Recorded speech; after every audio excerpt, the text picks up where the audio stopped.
Okay, so Chi, tell us what you were doing before Year Up.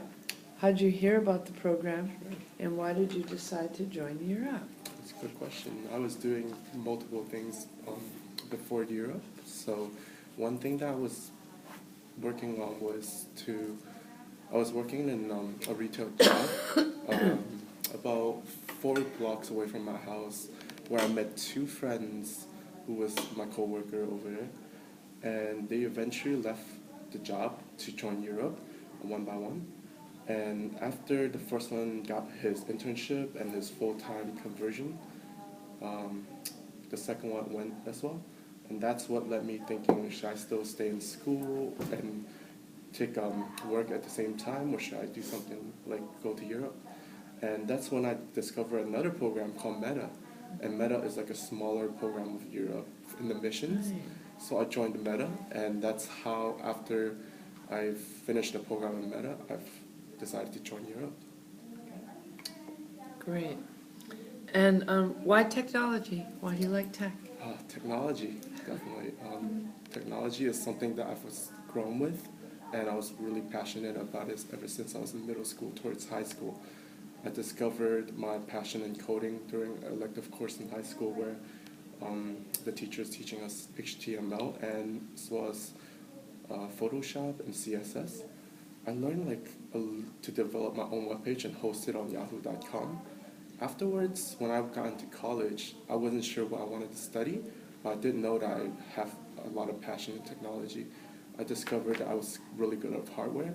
I was able to troubleshoot and diagnose my own hardware, computers, and then I realized that I want to join something even more, maybe like cybersecurity or computer network infotech, even like coding. And that's when I discovered that I really want to pursue technology in college. Great. Are you in cyber? Yes, I'm in cybersecurity. Uh-huh. Great. How do you like it? Oh, I love it. Like the stuff that I learned in City College, like how to do binaries, convert binaries to bits and bytes. And I already know a little bit about it, so I actually do enjoy learning the bits and bytes and how IP address, subnet masks work. Great. Great.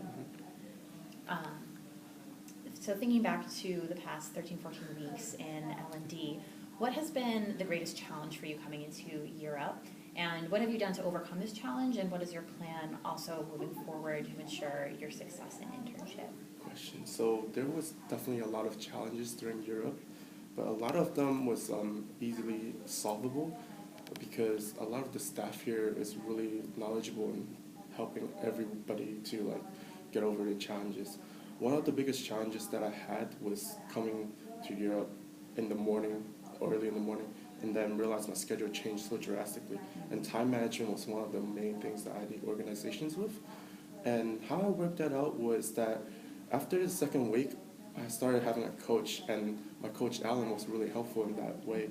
So he pretty much made like plans, SMART goals, and how you can put off the things, prioritize things first, from little to the most that you think is the most important, and you work on those first. Even like how you can work a little bit at a time. So before I came to Europe, I also had a part-time job, which I still have today. So a lot of my challenge was because I don't have enough time for personal life afterwards. So what I do is I keep personal life to the minimum now. It's temptation versus something that I really need to do. So I put those temptations a little bit more down, and I focus on my Europe first, or schoolwork, anything, and then that's how I overcome it with a planner kind of thing. Very good. So thinking of the internship descriptions that you got in your packet, and probably cybersecurity since you're on that track, what makes you a strong candidate for that internship opportunity? What makes me a strong candidate is that I have the knowledge prior to even joining this. I've also taken a course, and I've also studied the CNA network plus book before even coming to Europe. I was studying coding, so I got a lot of basic knowledge on why some codes will not work and how some codes work. On top of that, like bits and bytes, like I said, some net mask and all those, how to translate those, I've already got a little bit of knowledge during City College CNIT courses. And the other reason why I'm really strong candidate is I really stay up to date on cybersecurity information. So I share my thoughts in my cybersecurity course, why there's these cyber attacks and how it happens. So I'm really knowledgeable in why those are happening today. What kind of resources do you use, Chi, to stay on top of it? Resources including my tech instructor, Jesus, Roy, and then most of the time I use resources like Google, techtoday.com, things like that, to research, and mostly like YouTube to see how these are done in like that step-by-step process shown on video. Those are my main resources. All right. And the book as well. Great. Awesome.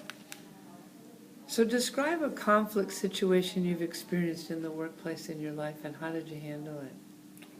So one conflict that I've always talked about is during my retail job. It was because of the new retail job. We didn't have a really good communication process between the people with different shifts.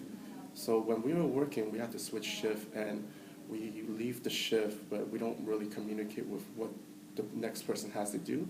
And our manager really got like frustrated because we're making a lot of mistakes in pricing, in handling how to stock objects. And the way I overcome it is to really just get out of my shell and communicate. I talk with a manager, maybe like even give him a heads up of that I'm leaving and what needs to be done.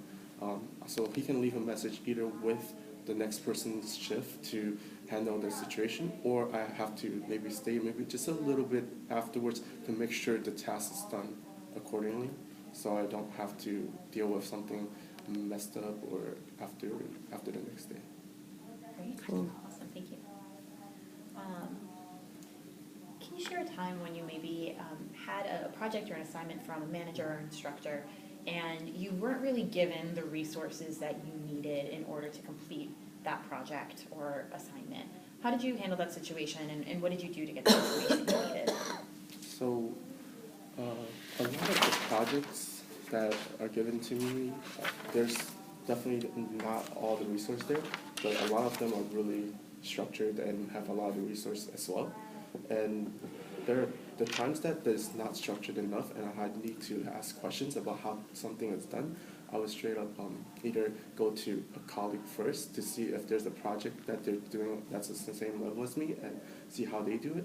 If they are doing it some other way, or if they don't understand, then I'll probably try to either use Google. If Google isn't specific enough, I would definitely ask the instructor or a manager who gave me the project to see what they are looking for in this project specifically, and then I'll try to work on that based on what he told me. Great, thank you. So do you think that it's more important to lead or to compromise, and why? I think it's more important to lead because a lot of people have trouble with stepping up, and then if there's nobody leading or sharing their ideas, then you have to either try to make them speak up too. And by leading, that's a great way to make people come out and share their ideas. They might have ideas that they're holding in and they can offer or add into your ideas. And by leading, that's a great example of how you can start making people step up. Okay, good. So thinking about your first week of internship, what are you going to do during your first week? What are some of your goals to make the most of your first week? First week of internship is definitely something very clueless to a lot of people. And the first thing that I would probably do is to start networking with my department and see or shadow what they're doing in that department. I would definitely meet up with the manager the first week to see if there's specific tasks that he wants me to accomplish during the first week. And then I'll try to keep a journal of what I've done throughout the whole week to see my progress and show my manager this is what I've done and get feedback from him to see what I can do more after all those tasks that he given me. Journaling is a great idea. You should do that past your first week too. Oh, which one? Keeping a journal. Yeah. It's a great idea. That's what everybody told me too. Yeah. Thank you. Oh, let's see. Can you give us an example of a time when you had to do a proposal or an idea to a group of co-workers? How did it go, and what did you learn from it? Proposal. Or maybe it could have been even a proposed idea, or Okay. I'll take the example of the survival stimulation during Europe. So we are in a group trying to survive off a plane, oh yeah. that crashed, and we're trying to propose our ideas or to lead our group to survival. So I proposed some of my ideas, like we need like a fire or something that to eat or to keep us cold or warm during the ice. So I tried to lead on top of trying to share my ideas, and I'm really outspoken, so I'm willing to either lead if there's not a leader, and if there is a leader, I would probably let them speak and input my ideas as well into it.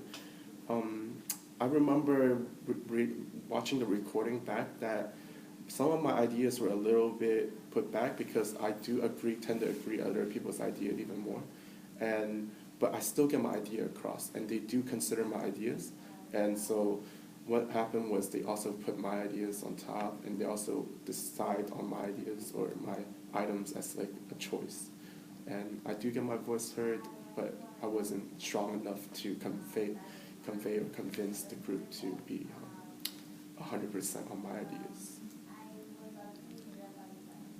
Okay. Any more? Do you want to wrap up? Okay. All right, so I have one question that I don't have on the papers. I just have, it's kind of a question that I like to ask. Sure. So if I had to ask you, Chi, what is your definition of happiness? What would you say? My definition of happiness is definitely find a passion in my career. I have worked in tech or done a lot of tech contract work, but I've never really discovered what I really want to be until I joined Europe.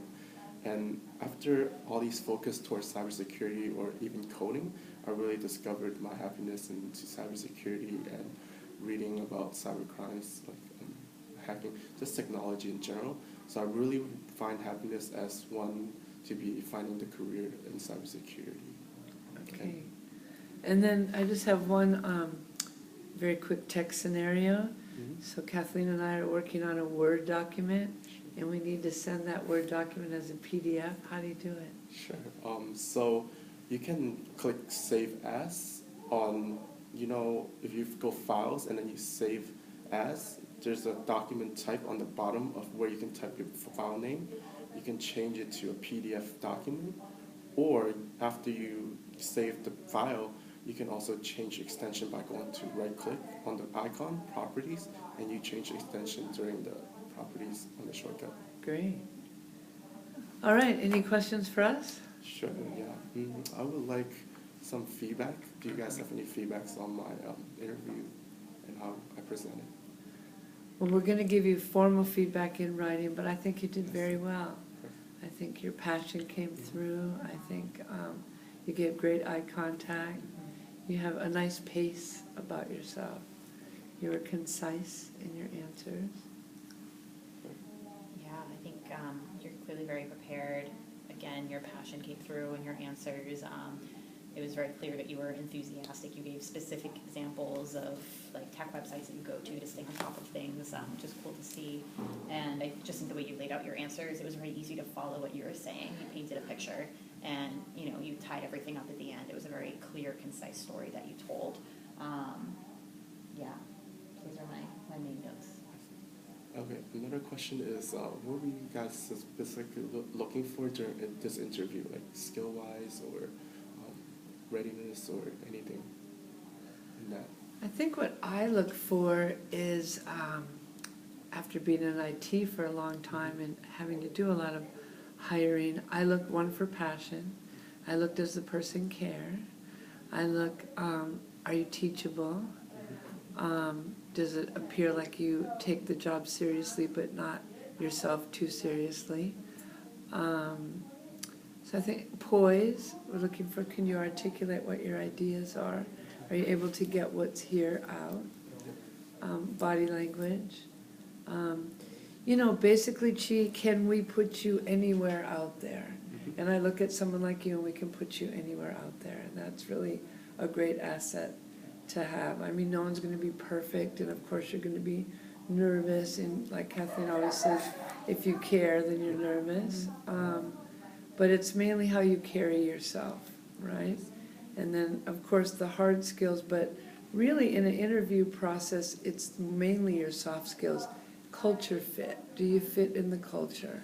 You know, like Kathleen and I can talk, and even although we come from very diverse, different backgrounds, our mission is the same. We both really care about the work we do, right? We know how to put students here and us here. Yep. Students always come first, you know, and we know that about each other, so that's like an understood right off the bat. Do you know what I mean? Yes. It's like if you're in cyber, and you go out there and you get a job in cyber, you're going to make sure that your colleagues really want to make a safe environment. You want the security to be there. That's why you're there. I Right. see, yes. And my other question, my final one would be, so what really got you guys into where you guys are right now? What, is it a passion or anything like that? Yeah, I wanted to work in education in some capacity, and I really wanted to work with young adults specifically, just because, you know, there's a lot of support, resources, funding for children under 18, and then once you become an adult, opportunities kind of tend to drop off after that. And, you know, I just didn't think it made sense for somebody at the age of 18 to be expected to Right. have their entire life figured out at that point. So I wanted to work with young adults in some capacity, so the age range that Europe works with is that. Yeah. And also just the structure of the program, how it works, and the success rate of our alumni, you know, seeing what our alumni accomplish, especially I'm on the employment placement team, so I get to hear all those stories pretty much every day, and it's just really cool to be part of an organization that not only supports our young adults, but also sets them on these amazing trajectories, and getting to, you know, hear about what our grads are earning after graduation and what they're doing with their careers, and like hiring other graduates, like that's just so cool. Yeah. So, Sounds that's like what you I'm have a lot of passion into it too. I do. I do. And how about you, Renee? Well, for me, I've taught young adults throughout my career. I started out as a teacher, and then I got into technology by default, and I love it. I absolutely have a passion for technology. And after being in the corporate world I worked my way up from plugging in coax cables to being an IT director, and then I wanted to give back. I wanted to come back to teaching, and then when I found Year Up, it was just a miracle. I mean, it was just like, wow, this is it. It's a really good program. Yeah, I it's a discovered like Meta, and it was a small program, and then after I heard about Europe, I was like, wow. And I actually had to come here to even see what it was really. I remember when you came here. Yeah, Really? I do. Yeah, so it's the same. I'm just very passionate about it, and I love to empower young people and see the transformation. You know, Gerald, who started Europe, when we did a retreat in May, he said, we are the runway and students are the plane. And I think that's really an awesome kind of image that, you know, we set the stage and then you guys fly with it. You know, Yeah. so it's... And that's really why I'm really passionate about technology too, is because you hear all these stories, and then you come to Europe and you see everybody has these tech skills that you did not see, like, without really seeing what they can do, you know? Like, you see them from the outside, you probably don't even know they can That's right. like have all these coding skills, or like hardware skills, software skills, and then you are like, wow, they can actually develop a better website or than anybody I know. Well, it's changing the perceptions too. Yes. I mean, it's really saying just because someone is an urban, you know, comes from the hood, let's say, or from the poor side of town, has nothing to do with intelligence and nothing to do with what you can accomplish. Right. It's like we had a young woman today that we interviewed earlier, and she didn't even know anything about technology, and now she's like a superstar. Yes, exactly. You know, and especially for women that get to have that opportunity that otherwise didn't even know they had it. I didn't know I had computer skills until I got into it. Do you know what I mean? It's like, wow. Yeah, I really didn't find my passion until maybe even high school. I didn't know I have maybe a talent in technology or a Yeah. passion in it until then, but I just know that I love using technology, and that's when I want to. That's when I discover I want to work with technology as well. And imagine you find it at this age, there's many young people out there that have no idea, Exactly. right? That's how I feel. I mean, it sets you aside from other people, because now you can, if you combine your skills with passion, you got it. Passion alone is not enough, skill alone is not enough, but man, when you have the two, that's it. And you just keep learning after you discover it too. Never ever too late to learn, and you never can know it all. All right. Thank you guys. Thank you so much. Thank you, it was a Nice to meet you, pleasure, Chief. really nice to meet you, Thank Chief, you, good Randy. luck, huh? Thank you so much. Enjoy the rest of Here's your your, afternoon. You too. Have a good afternoon. Here's your, Oh, sorry, I stole your resume and wrote on it. Oh,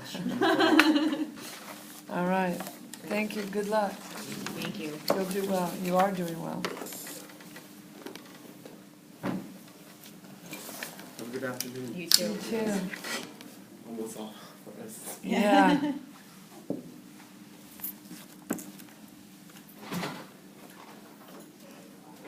Got another one. Dynamite, Yeah. huh? Yeah. Wow. I love how they ask us, that's I know. so sweet. I know.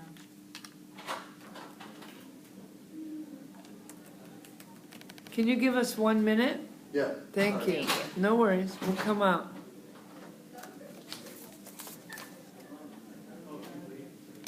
All right, this is our last one. Oh my God. What are you writing for growth areas for G? I don't know. What are you gonna say? I don't really know. Like, he was very soft-spoken, and like, he wasn't like smiley, but he wasn't hostile, so I don't wanna tell him that No, he should have no. like been smiling more, because I don't think that's like his personality. And I don't think it detracted from his, Right. I don't know. He was concise. He was really good. He was really good. Pretty much everyone has said like at least one kind of red flag, or been like, oh, maybe not the best thing to say, but like, everything he said was.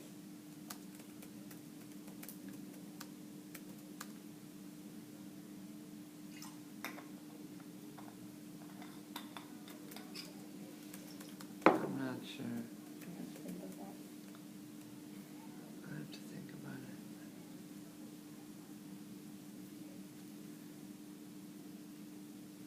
He's like all threes, really. Yeah. To me, he's like, I'd send him out anywhere, right? Yeah.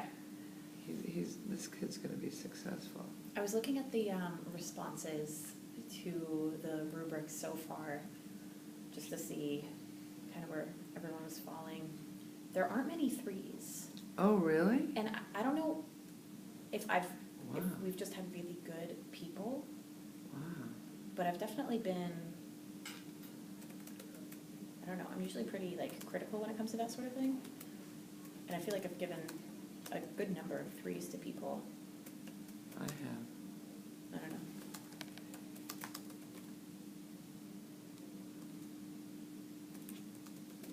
I'm just gonna tell him to raise his voice a little bit when he speaks. Yeah. I don't know what else to say. Yeah, there's not a whole lot. Otherwise, he was great. All right. I'm gonna grab Aaron. Thank you. This is, who is this? Oh, Aaron. Aaron? Hi, Kathleen. Nice to meet you. Come on in.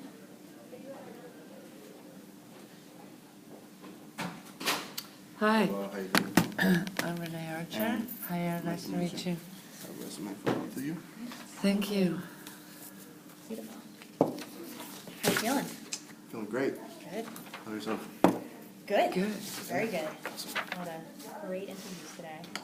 Great. So Aaron, if you don't mind, we're gonna videotape you because That's fine. next week, in Pro Skills, you can analyze yourself a little Oh, bit and see nice. how you did Okay. and, Looking right? forward to that. All right, good.